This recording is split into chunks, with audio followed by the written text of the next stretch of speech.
At 0842, on April 1st, 1945, Lieutenant Takeshi Yamamoto stood in a concrete bunker overlooking White Beach on the western coast of Okinawa. Through his binoculars, he watched an American LST, landing ship, tank, lumber toward the shoreline, its bow ramp clearly visible against the grey morning water. The ramp looked wrong, too light, too flimsy, obviously fake. Yamamoto had spent 3 months preparing defensive positions for this exact scenario. His intelligence briefings described American deception tactics in detail. Dummy landing craft, false assault waves, diversionary maneuvers designed to draw fire away from the real invasion force. The ramp on this particular vessel, LST 724, appeared to be exactly what Tokyo had warned about. A lightweight decoy structure meant to absorb Japanese artillery fire while the real invasion happened elsewhere. He lowered his binoculars, made his decision, ordered his gun crews to conserve ammunition for legitimate targets. 6 minutes later, 40 M4 Sherman tanks were rolling across Okinawa's beach. The 10th Army's invasion of Okinawa represented the largest amphibious assault in the Pacific Theater. 180,000 troops, 1,300 ships, 4 divisions hitting beaches simultaneously across an 8-mile front. For the operation to succeed, armor needed to get ashore fast, faster than Japanese defenders could organize counterattacks, faster than artillery could zero in on stationary positions, faster than the chaos of an opposed landing could turn into a slaughter. The problem was physics. An M4 Sherman tank weighed 33 tons fully loaded. It measured 19 feet 4 inches long, 8 feet 7 inches wide. Getting that much steel from a ship to a beach required specialized equipment, careful planning, and time, usually too much time. Traditional landing procedures involved complex offloading systems, beach preparation, and gradual deployment that left vehicles vulnerable for extended periods. The LST changed that equation, but only if crews could execute the deployment perfectly. LST 724 belonged to the 7th Beach Battalion, part of the 713th Tank Battalion, supporting the 7th Infantry Division. The vessel measured 328 feet long with a 50-foot beam. 2 General Motors 12567A diesel engines produced 1,800 horsepower combined, pushing the flat-bottomed hull to a maximum speed of 12 knots. The ship could carry 20 Sherman tanks in its main tank deck, plus another 20 on the upper deck if configured properly. But carrying tanks and landing tanks were different operations entirely. The bow ramp was the critical component. When closed, it formed the ship's bow door.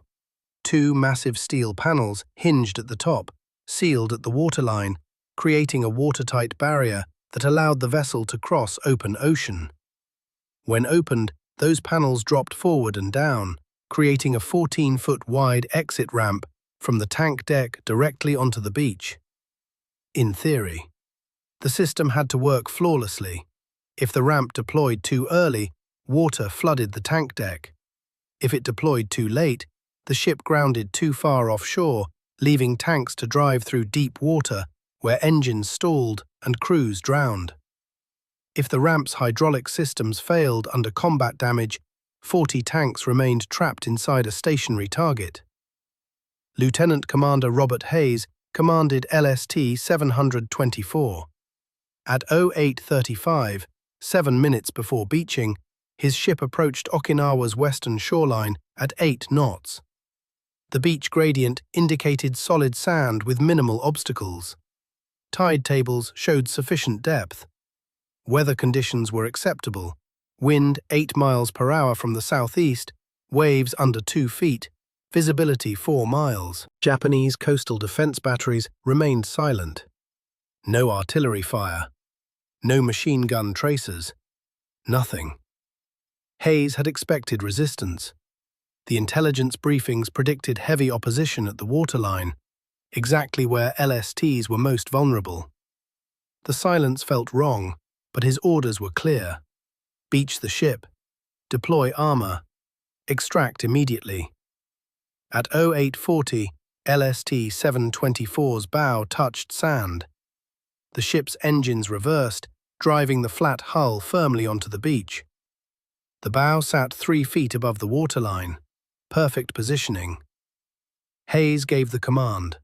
The bow ramp hydraulics activated. The 2 massive steel panels, each weighing 4 tons, began to drop forward. The hinges creaked, metal scraped against metal. Hydraulic fluid pressure read 2,800 psi, exactly where it needed to be.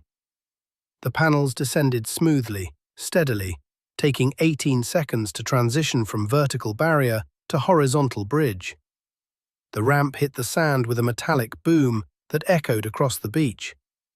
Inside the tank deck, 40 M4 Sherman tanks sat in 4 rows of 10, engines already running, exhaust fumes thick in the enclosed space.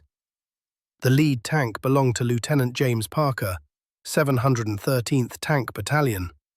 He'd made 8 practice runs during training at Camp Pendleton, never under fire, never with the awareness that Japanese artillery might open up the moment his tank became visible.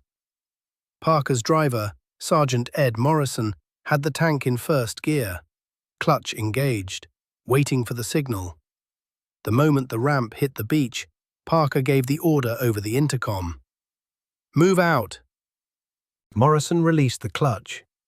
The Sherman's Ford GAA V8 engine, 500 horsepower, 1,100 pound-feet of torque, pushed 33 tons of steel forward. The tank's treads bit into the metal deck plating. Speed, 4 miles per hour. The safest rate for transitioning from ship to sand without track slippage. Behind Parker's tank, 9 more Shermans started rolling forward, each separated by exactly 12 feet, the minimum safe distance to prevent collision if the lead tank stopped suddenly. The deployment sequence ran on brutal mechanical precision.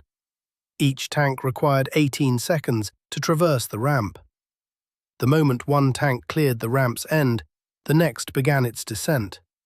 No hesitation, no delay. Parker's Sherman hit the sand at 0842. The treads sank 6 inches into the wet beach, then caught solid ground. Morrison accelerated to 8 miles per hour, clearing the immediate landing zone. Parker's gunner, Corporal Tom Richards, scanned for targets through the periscope. Nothing, just empty beach and the tree line 200 yards inland. Tank number 2 rolled off the ramp, then 3, then 4. Lieutenant Yamamoto watched from his bunker, 400 yards north of the landing site. Through his binoculars, he saw the first Sherman emerge, then another, then 3 more in quick succession. His earlier assessment, fake ramp, diversionary tactic, evaporated in seconds. Real tanks, real threat, rolling off that ship like an assembly line. He reached for the field telephone to alert his artillery commander, but hesitated. Opening fire now meant revealing his battery positions. American counter-battery radar would identify the source within 30 seconds. Naval gunfire would follow within 90 seconds. His guns would be destroyed before they could fire a second salvo. But if he didn't fire, those tanks would penetrate inland, flank his defensive positions, and eliminate them systematically. By the time Yamamoto made his decision and placed the call, 22 Shermans were already ashore. The deployment continued with mechanical efficiency. Tank commanders kept their heads down inside the turrets during the exposed ramp transition. Drivers maintained exact speed and spacing. The LST's deck crew directed traffic with hand signals, ensuring no bottlenecks developed. At 0845, 3 minutes after the first tank deployed, an issue emerged. Tank number 27's engine temperature gauge spiked to 220 degrees Fahrenheit, 30 degrees above normal operating range. The tank's engine was overheating, likely from extended idling in the enclosed tank deck, with poor ventilation. The tank commander, Sergeant Mike Chen made an immediate decision. Keep moving. Stopping on the ramp would block all remaining tanks and turn the LST into a stationary target. He'd deal with the engine problem once ashore. Tank 27 rolled off the ramp at 08:45:22. Smoke wisped from the engine compartment. The temperature gauge hit 230, but the engine didn't seize.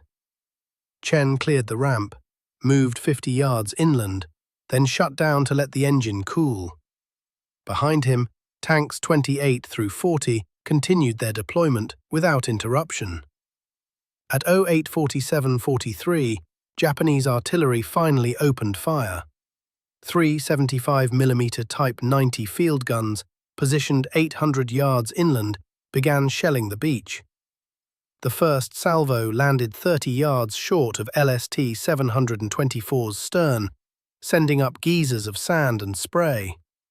Commander Hayes ordered emergency extraction.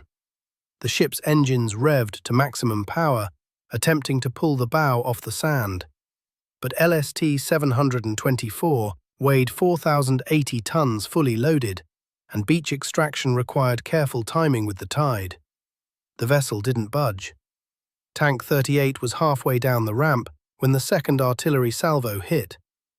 One round struck 15 yards to the left of the LST's port side. Shrapnel peppered the ship's hull.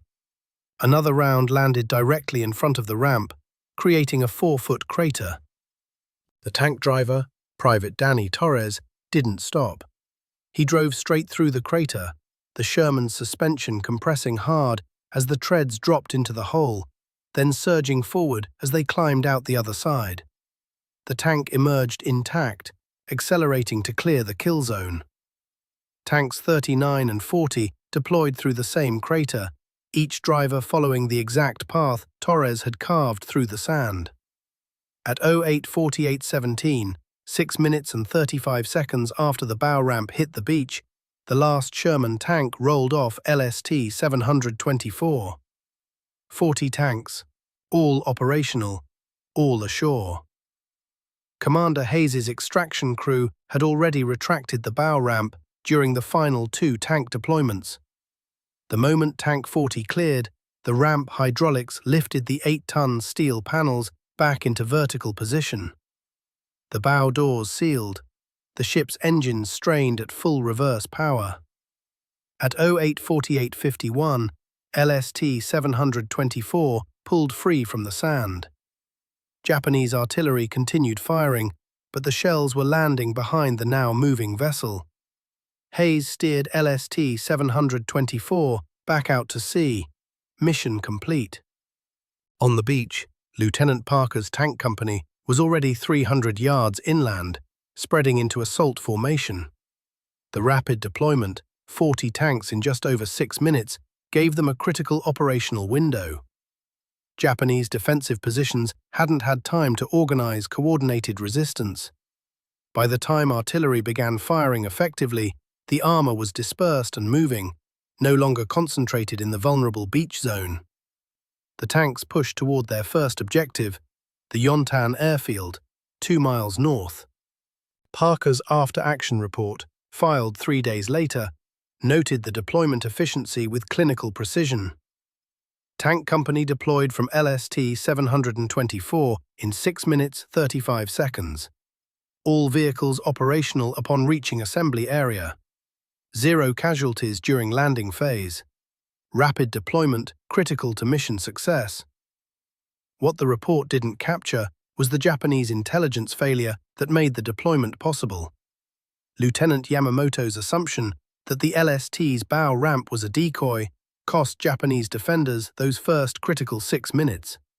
6 minutes where they could have concentrated artillery fire on a stationary, vulnerable target. 6 minutes where they could have destroyed tanks while they were still confined to the narrow beach zone. Instead, they waited, conserving ammunition for what they believed would be the real invasion force. The Americans had encountered this same skepticism at other landings. Japanese defenders, trained to recognize American deception tactics, sometimes second-guessed obvious threats. The LST's bow ramp, in particular, looked too exposed, too vulnerable, too simple to be the primary deployment method for armored assault. But that simplicity was the system's greatest strength. No complex machinery, no elaborate procedures, just hydraulics, gravity, and steel. The ramp dropped, the tanks rolled off, the ship extracted. The entire operation depended on speed, timing, and the willingness of tank crews to drive down an exposed ramp into potential artillery fire. Of the 40 tanks deployed from LST 724 that morning, 38 survived the Okinawa campaign. 2 were destroyed by Japanese anti-tank guns during the battle for Shuri Castle, 3 weeks after the landing. Every crew member who drove off that ramp on April 1st survived the war. The landing at Okinawa involved 198 LSTs deploying armor across multiple beaches. LST 724's performance, 40 tanks in 6 minutes 35 seconds, set the efficiency standard for the entire operation.